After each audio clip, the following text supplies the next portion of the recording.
En el marco del primer Congreso Luz, Conciencia y Bienestar que este fantástico balneario de Alicún ha querido hospedar, hemos reunido algunas voces interesantísimas de lo que es el despertar de la conciencia o la conciencia simplemente. A lo largo de 3 días escucharemos opiniones, testimonios, investigaciones profundas que han desarrollado los ponentes durante décadas. La música también hemos querido que tuviera su espacio, música consciente y música sanadora. Y si hablamos de música, de conciencia y de música meditativa, teníamos que invitar a Ignacio Béjar, que es un crack, es una persona única en su especie, si me permite Ignacio esa descripción, y realmente si ustedes no lo conocen, regálense la oportunidad de escuchar un concierto o un taller que él organice, porque van a entender que la música es mucho más que música. Muy buenas, ¿cómo estás, Ignacio? Buenas tardes, qué Rafael. placer, qué Aquí placer. Has traído 3 o 4 de tus... Pues no, hay 5, ya 5. Sí, sí. Y son una delicia, cada uno es muy diferente el uno del otro, pero todos nos llevan a un tiempo pasado y nos llevan a hacer un viaje en el tiempo en el que quizá nosotros también estábamos vivos y éramos otras personas. ¿A dónde te lleva a ti la música sufí? A mí la música sufí me lleva al corazón. Me lleva a un estado donde no hay tiempo ni espacio. De hecho, siempre lo comento que cuando estoy tocando, yo desaparezco. Y ahí pasan muchas cosas. Hace un minuto le preguntaba, ¿tú te sientes músico? Y él me respondió... Bueno, te respondí que hace bastantes años que pedí ser música. Y mira lo que ha pasado. Porque la música nace de ti, nace en ellos y se produce una simbiosis entre el músico y los instrumentos y luego lo demás es incalificable. Lo que viene luego, en esa sinergia entre el músico, en este caso entre tú y los instrumentos, es pura magia. Es que de eso se trata. Me encanta, bueno, yo trabajo con la música sufí y me encanta el concepto que tiene el sufismo de la música. Concretamente, bueno, ya hablaré del primer instrumento que voy a presentar, que es el ney, que es como símbolo del ser humano perfecto, ¿no? Que es como un instrumento que al estar vacío, pues es un canal entre el cielo y la tierra. Y cuando el artista infinito le da su aliento, empieza a vibrar y a cobrar vida. Entonces, esta es la función de un músico sufí, que el aliento divino te haga vibrar y vibre todo lo que hay a tu alrededor. Este es el sentido. Entonces, más que ser músico, es ser tú el instrumento de la música, de la música divina, ¿no? Y de esto se trata, ¿no? Combinado el músico y conectado con los instrumentos, ocurren cosas maravillosas. Sí, sí, ocurren cosas que son muy difíciles de contar, muy difíciles de contar. Yo llevo ya muchos años trabajando con esto y yo mismo no salgo de mi asombro cada vez que hago un taller de música sufí sanadora o musicoterapia sufí, como le llamo también, o un concierto. Hago muchos conciertos últimamente de poesía y música sufí y bueno, las cosas que pasan son tremendas. A mí mismo me rompen los esquemas, fíjate, y tenía que estar ya acostumbrado, ¿no? A mí me gusta a veces preguntar cómo empezó todo.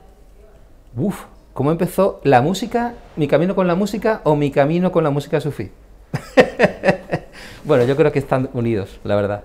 Mi camino con la música empezó con 18 años. Y como te he contado antes, estaba en un entorno espiritual, estaba en una iglesia carismática, donde se manifestaba el Espíritu Santo. Y bueno, a mí me encantaba la música, en general, la música clásica, la música celta. Y por las noches soñaba muy a menudo con la flauta travesera. Era como, yo no elegí la flauta, es que me llamaba a mí, me eligió a mí. Y entonces no tuve más remedio que gastarme todo mi ahorro y comprarme una flauta, sin tener ni profesor, ni estar en el conservatorio, ni nada. Y ese fue mi comienzo. ¿Y cuando llegó esa flauta travesera, qué ocurrió? Pues empecé a tocar. Me acuerdo que cuando fui a una tienda al lado del conservatorio, pues llevaba el dinero y le dije al dependiente, quiero una flauta buena, bonita y barata. Y dice, bueno, tu maestro ya te dirá cuál es la mejor. Digo, no, es que no tengo profesor. No, eso es imposible, tocar una flauta sin un profesor. Y yo dije, bueno, tú me das la flauta, que ese es mi problema. Claro. Y nada, empecé a tocar. Empecé, bueno, a tocar de una manera, pues, poniendo la música que me gustaba y sacando las melodías, desarrollando el oído, desarrollando la escucha, ¿no? Que para mí es una clave, que es lo que también enseño ahora, ¿no? Y bueno, pues una cosa lleva a la otra.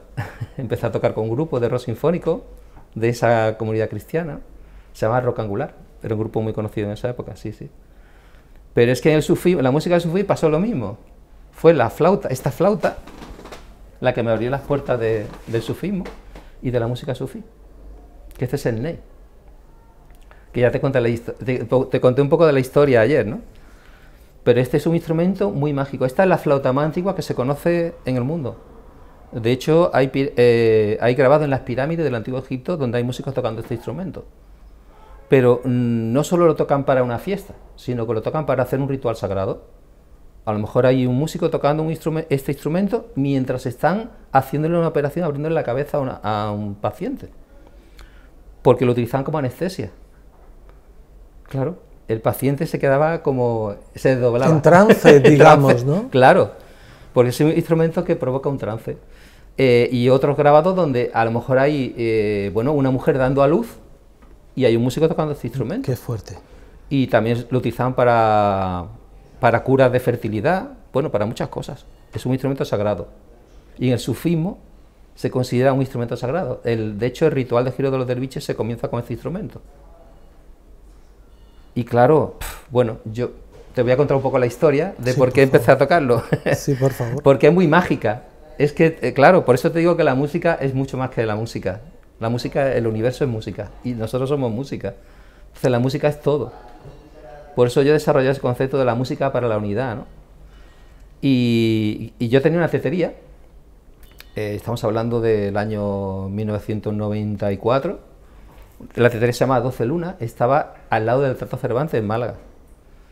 Y recuerdo que cuando yo empecé con la tetería, hablaba con un amigo y le decía, mira, yo te digo una cosa, si de verdad existe la reencarnación, a mí en mi próxima vida me gustaría ser como Jan Garbarek. Jan Garbarek, a lo mejor no lo conoces, pero es un saxofonista noruego, que es el que digamos, que me impulsó a tocar el saxo, porque cuando lo escuchaba tocando con músicos de Túnez, músicos de India, de Pakistán, con canto gregoriano, pues me enamoré del saxo, y por eso empecé a tocar el saxo. Y de hecho tenía un disco, mi disco favorito, que era 12 Lunas, y por eso le puse ese nombre a la tetería.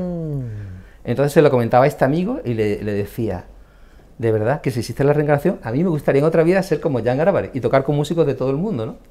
Bueno. Pues, no hizo falta. No hizo falta, porque en una vida se viven muchas vidas realmente. Y porque además hay algo que está escuchando. Y si tú dices algo desde el corazón, eso se manifiesta. Entonces, ¿qué pasó? Pues que empezaron a venir músicos marroquíes, concretamente Hakim. ¿Te suena Hakim? Hakim era un músico muy famoso, que cantaba por Antonio Molina y luego también era compositor, era de Marruecos, y quería cantar en la tetería, y venía con otros músicos. Y cuando los músicos se enteraron de que yo tocaba la flauta y los sasos, pues querían hacer música conmigo. Y ahí empezó un grupo que todavía mantengo, que se llama Rifak, grupo con músicos de Marruecos, ¿no? Y esto empezó, bueno, a mover una serie de cosas, bueno, que, por ejemplo, un día, esta es la historia, un día estaba en la tetería estaba cerrada en ese momento y yo estaba tocando la flauta travesera. Y de repente llaman a la puerta. Y digo, uy, esto a ver si es un vecino que le molesta, ¿no? Y de repente cuando abro la puerta hay un vecino de allí cerca que era marroquí. Y me dice, oye, ¿qué estás tocando? Digo, bueno, la flauta. Y dice, ah, ¿no estás tocando el ney? Digo, no, el ney me encanta. De hecho, en la tetería ponía mucho a Omar Farouk. Pero, bueno, ni se me ocurría tocarlo, ni nada. Y dice, ah, pues yo en mi casa tengo uno, te lo voy a traer. Y va a su casa, me trae un ney, y me dice, venga, toca. Y intenté sacarle sonido, y no había manera. Porque ese instrumento es muy difícil al principio. Porque no tiene embocadura, es como, es un agujero y ya está. Entonces me dijo, no importa, te lo regalo. Me lo regaló, me pasé 2 tardes intentando sacarle una nota y fue imposible. Así que lo dejé guardado en un armario durante 7 años. Es que yo creo que todas las cosas necesitan su tiempo. Yo, como he dicho, en la tetería ponía mucho a Omar Farouk, que me encantaba, que era un músico que toca el ney, medio turco, medio egipcio, y lo ponía mucho, me encantaba el ney, porque me parecía un instrumento muy mágico, ¿no?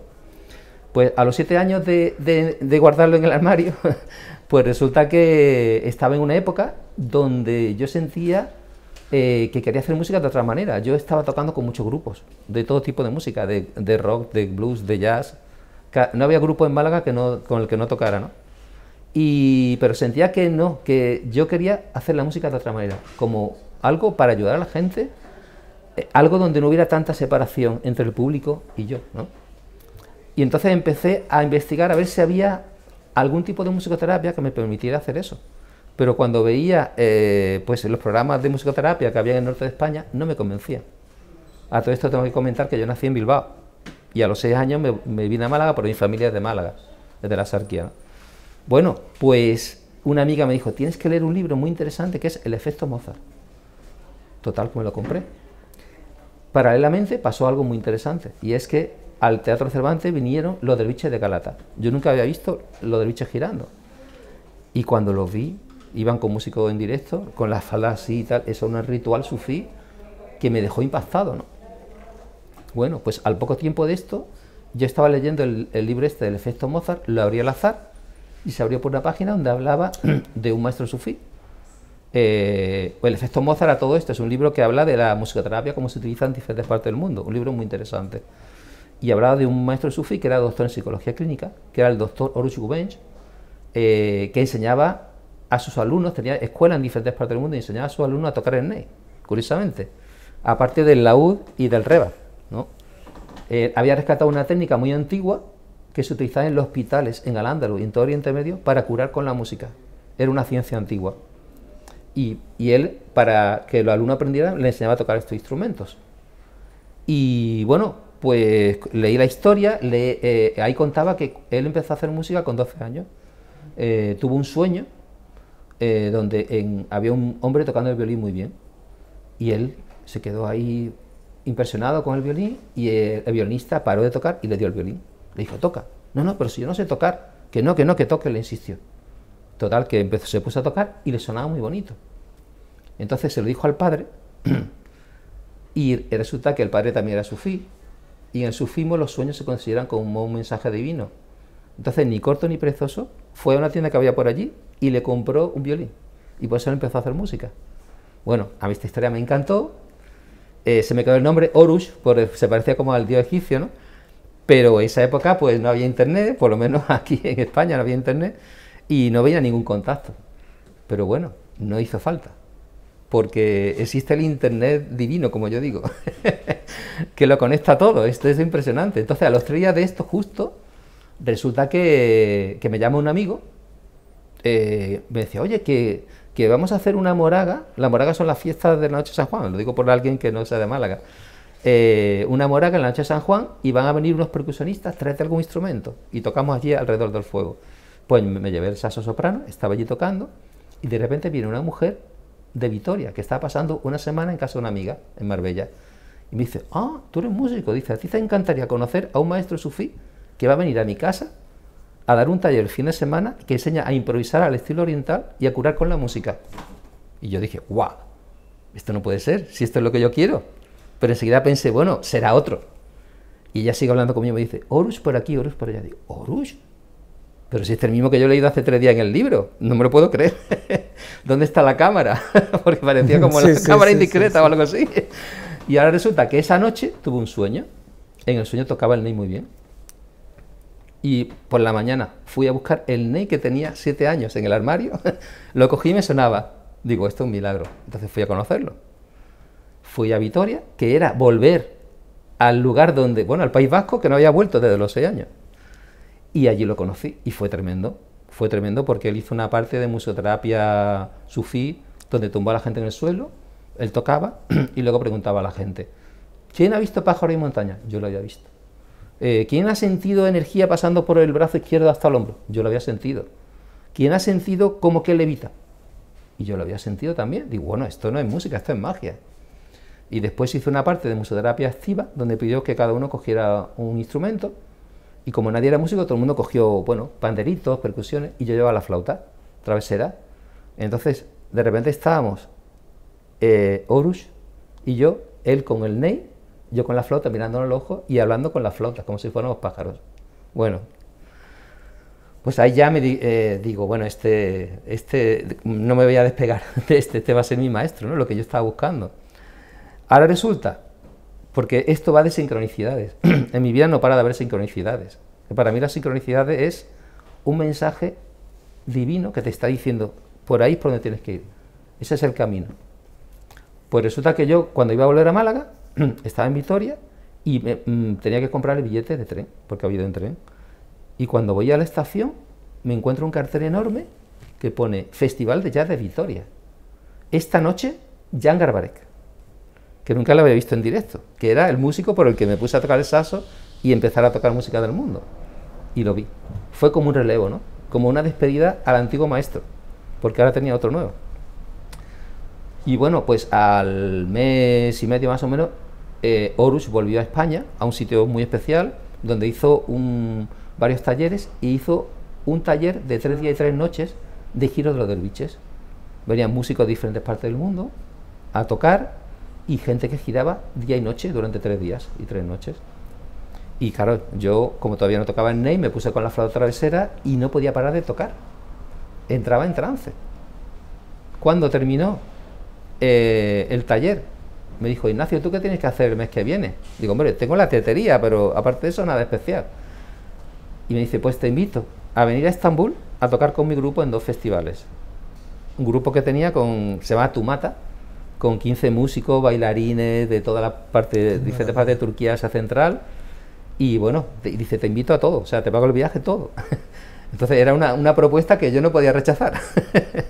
Total, que allí estaba de repente tocando, bueno, era un sueño cumplido porque yo quería ir a Estambul a tocar con músicos de allí y de repente se había materializado, ¿no?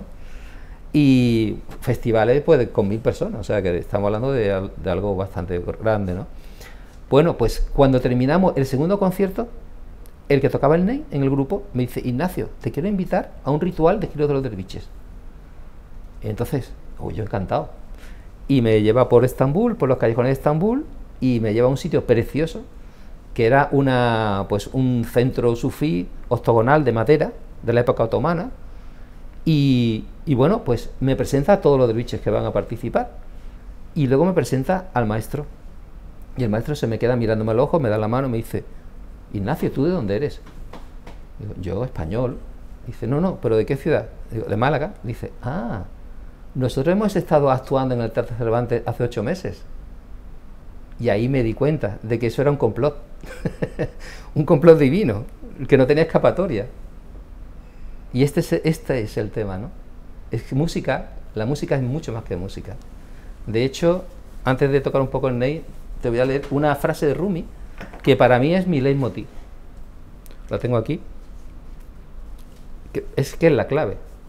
O sea, yo ya me di cuenta de que era un complot porque el sufismo funciona así. El sufismo utiliza el arte, la música, la danza, la poesía, incluso la pintura, como una forma de traer las bendiciones de Dios, del cielo a la tierra.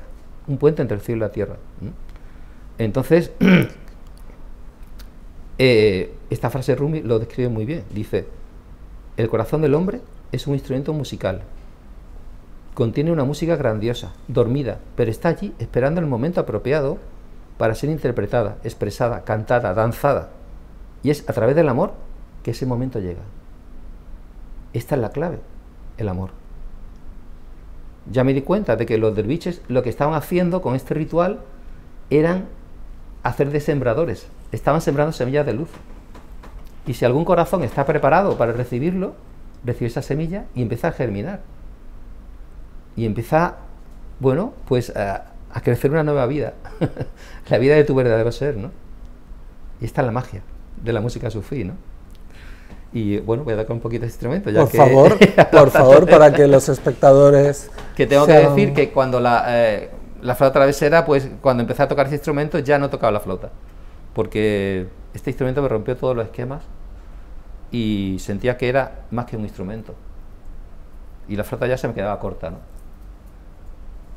A ver qué se ha pegado aquí.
Ese es el Ney.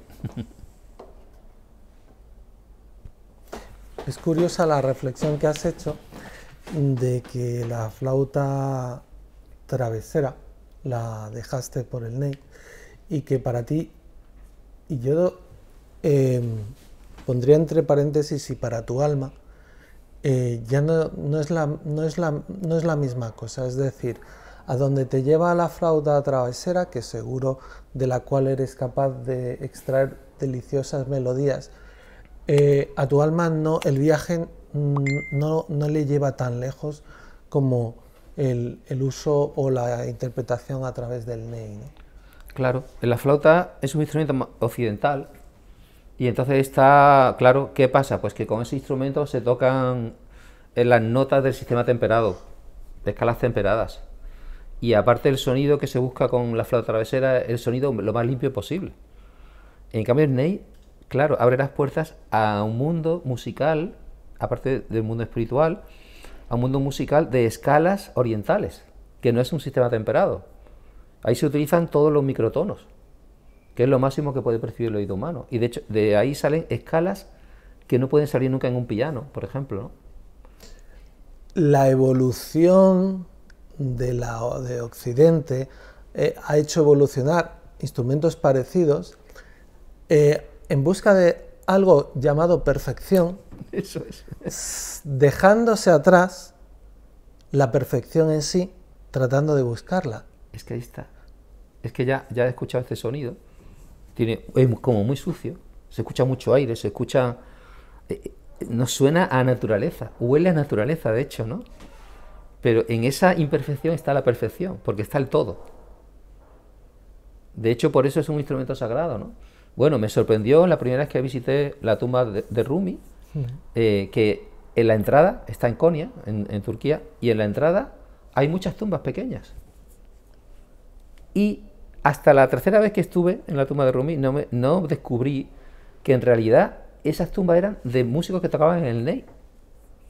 Fíjate toda la importancia que tienen los tocadores de Ney, los Ney Zen, en la cultura sufí.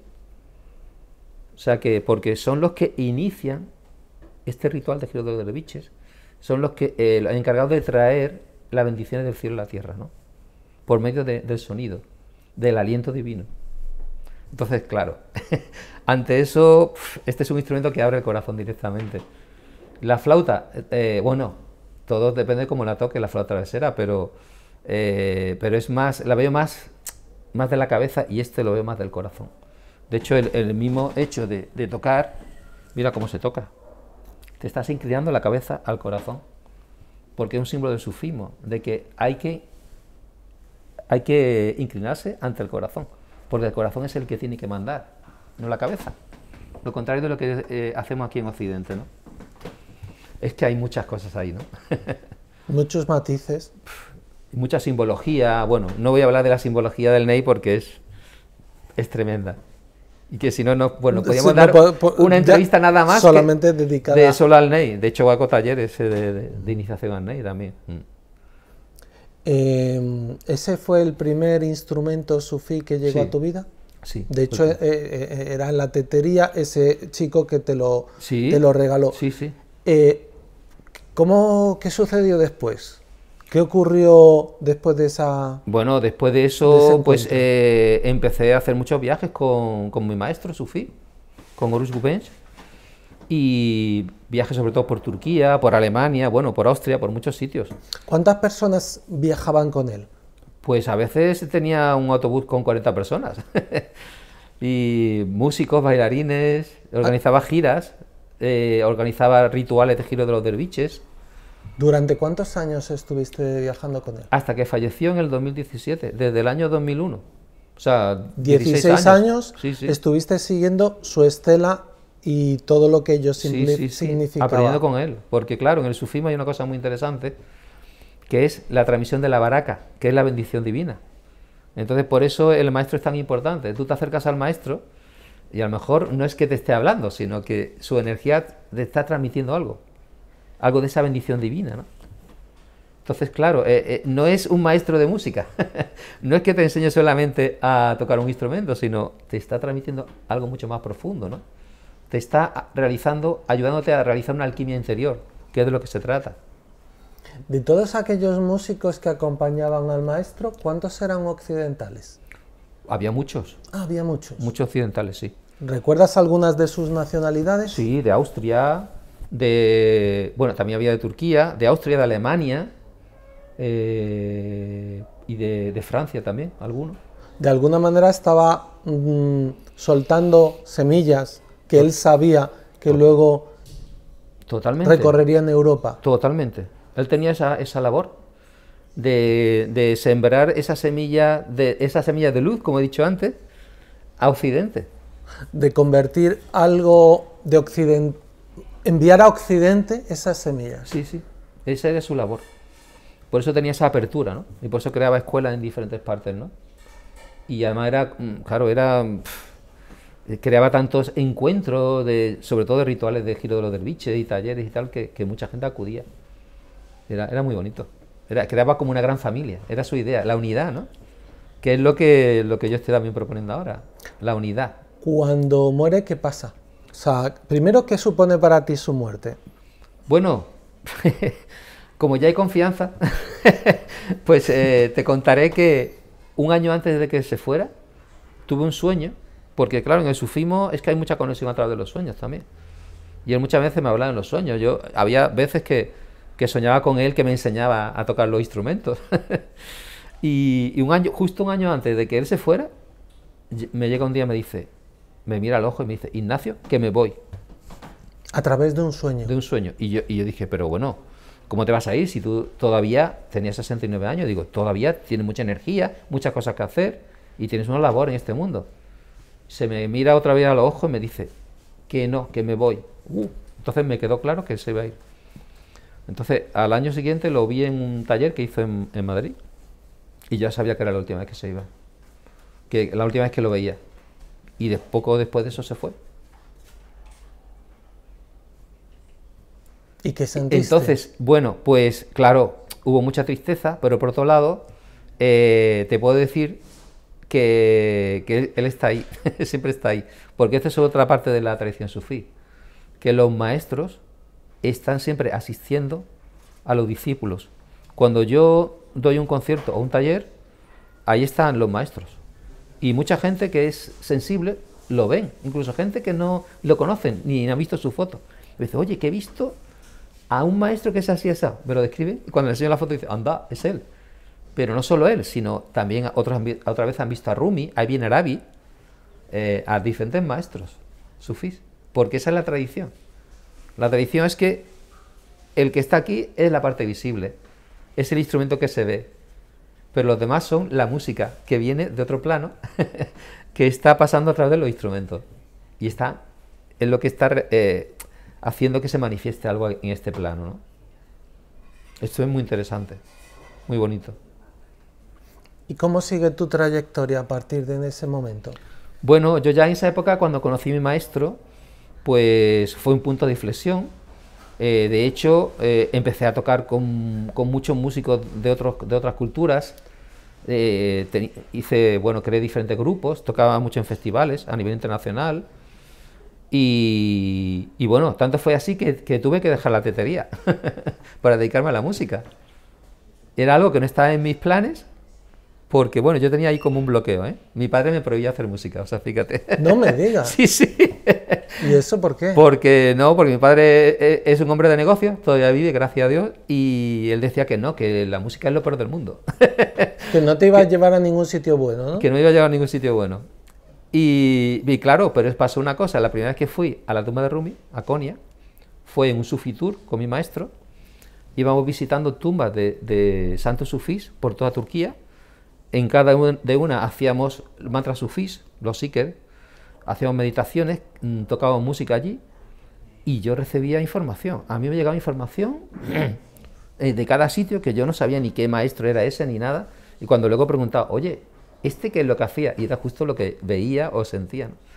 Entonces llegamos a la tumba de Rumi al final y bueno, yo recomiendo a todo el mundo ir a la tumba de Rumi porque es un lugar impresionante. Allí sientes que el corazón te estalla. Yo llegué allí después de ese viaje y no podía parar de llorar. Qué bueno. Era una cosa exagerada. Era como una apertura, como una sensación de que estás en la presencia de un ser tan grande conectado a la divinidad y creando un puente entre el cielo y la tierra. Esta es la función de los maestros, porque Rumi es el maestro del amor. Y bueno, pues resulta que cuando estaba en ese trance, de repente escucho que Rumi me habla y me dice: Ignacio, tú tienes una misión en esta vida, que es unir gente de diferentes religiones, diferentes culturas y diferentes visiones de la realidad por medio de la música. Yo no me lo creía. Y claro, algo que no estaba en mis esquemas, que era dedicarme a la música. Yo ya te digo, tocaba con muchos grupos, hacía mucha música porque era mi pasión, y es mi pasión, pero para nada me planteaba que me podía dedicar a eso. Y después de eso, todo empezó a hilarse para que me dedicara exclusivamente a la música. Pero de una manera impresionante, tocando, ya te digo, tocando en festivales a nivel internacional y todo esto, ¿no? Entonces, esto es lo bonito, ¿no? Cuando te dejas llevar, te pones en manos de Dios y todo empieza a manifestarse.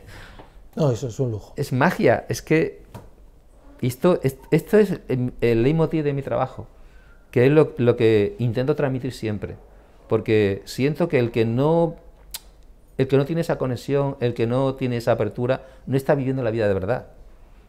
Está pasando por la vida, pero no está viviendo la vida. Y este es un mensaje del sufismo muy bonito, por ejemplo, que se dice de los derviches. Los derviches, la gente lo ve con la falda blanca y tal, pero esa ropa que llevan se llama la mortaja. La tenura, que es el nombre turco, pero significa la mortaja. Y entonces el sufismo dice que hay que morir antes de morir, para nacer a una nueva realidad más elevada. Y Jesús lo decía también, que hay que nacer de nuevo del agua y del espíritu para entrar en el reino de los cielos. Y de esto se trata. Pero el ego tiene miedo. Miedo a desaparecer, a salir de su zona de confort, al vacío, a ese vacío, que en realidad no existe, que está todo lleno. Y es maravilloso. Entonces, cuando te entregas a ese flujo divino, todo es mágico. Por ejemplo, el que esté aquí es por eso mismo, en Alicún. No te lo conté, no sé si te lo conté la historia, pero es muy curiosa, porque yo he ido muchas veces a encuentros, a simposios sobre Ibn Arabi, que organiza Pablo Benito, que es catedrático de la Universidad de Murcia, es uno de los mayores expertos en Ibn Arabi, que mucha gente no lo conoce, pero es uno de los mayores sabios sufís de la historia, y era de Murcia. Y claro, pues iba muchas veces que había simposio, iba yo a tocar. Y cuando pasaba por aquí, veía Alicún. Digo, ¿Alicún?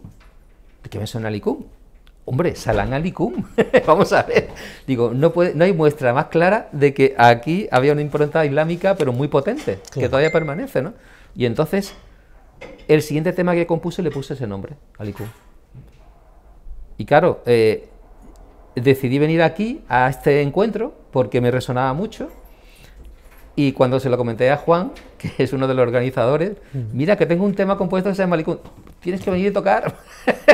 Bueno, y aquí estoy, fíjate. La vida te ha traído. La vida trae, pero es que siempre es así, ¿eh? Siempre. Sincronicidades. Solo hay que dejarse llevar. Hay que dejarse llevar. Hay que ponerse en manos de Dios y dejarse llevar. Y todo funciona. Y no tener miedo. Y no tener miedo. El amor, o sea, el miedo es lo contrario del amor. Entonces hay que dejarse llevar por el corazón y por el amor. Es la clave. En todo. Así que ese es el camino. Yo es lo que le recomiendo a todo el mundo. Vaya. Lo que pasa es que cualquier terapia, y esto es terapia también, sí, sí, lo que ayuda es a liberar los miedos. Claro. Porque los miedos a veces se anclan en algunas partes de nuestro ser y hacen que, bueno, plantean un impedimento, en definitiva. Claro. Y que la música sufí escuchando simplemente música sufí, por eso recomiendo a los espectadores que te visiten o que asistan a algún concierto. Sí, pueden visitar mi página también. También para seguir, digamos... Que es muy fácil, es Ignacio Béjar, con B, Béjar.com. IgnacioBéjar.com. Y que vean y sientan el llamado también de la música sufí como herramienta terapéutica. Ahí está. Claro, pero ahí también yo diferenciaría, porque no es solamente terapia. Va más allá. Es un trabajo, es transformación. Es una transformación, es alquimia interior, es un trabajo espiritual. Pero Yo entiendo, entiendo que no debe ser igual que con cualquier tipo de música, lo mismo ver un vídeo que asistir a un concierto y sentir la vibración. Claro, cambia, pero incluso, por ejemplo, yo tengo varios discos con mi música. Concretamente tengo uno que se llama Hacia la Luz, que es el último que hice en solitario. Y bueno, no te cuento muchas veces las cosas que han sucedido con el disco. Y los testimonios que te habrán dado algunas personas al Sí, escucharlo en sus casas. Sí, sí, incluso es más, incluso me han salido a veces giras. Por ejemplo, en el 2019 hice una gira por Estados Unidos gracias al disco. Qué bueno. A una persona que estaba en una organización de temas así espirituales y cuando escuchaba el disco, bueno, tenía experiencias tremendas. Entonces, bueno, sí, claro, no es lo mismo que en directo, pero el disco también, la música grabada también, cuando la persona está preparada, pues pasan muchas cosas, ¿no? Eso es. A través de tu página se pueden Sí, sí, sí. conseguir tus discos. Sí, a través de mi página se pueden conseguir, sí, sí. Vale. Muy bien, ¿nos vas a hacer algún regalito más? Claro, a ver, no sé cómo andamos de tiempo, porque... No sé cuánto tiempo llevamos. Sí, vale, o sea, da tiempo, ¿no? Vale, pues voy a tocar un poquito, a ver, este instrumento. Este instrumento es también magnífico. Este lo tocaba Rumi. Se llama rebab. Es un instrumento que tiene, por tanto, más de 10 siglos de... Sí, bueno, sí, es un instrumento muy antiguo. De hecho, estos instrumentos de cuerda frotada empiezan a tocarse cuando el ser humano domestica a los caballos. Porque está hecho, mira, está hecho con un coco, está hecho con diferentes maderas, y esta primera cuerda está hecha con crines de caballo. Igual que el arco, está hecho con crines de caballo. Son crines de caballo. Y claro, pues... y esto es piel de pescado. Y bueno, lo voy a tocar un poquito para que veáis. Y claro, como los caballos, claro, se utilizan como un intermediario, porque este instrumento se inventó en la zona de Asia Central, zona de Mongolia, Tuva, por ahí. Y el caballo se utiliza como un intermediario entre el hombre y la naturaleza. Pues este instrumento también se considera como un intermediario entre el hombre y la naturaleza, y los espíritus de la naturaleza. Y se utiliza con un sentido chamánico.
Bueno.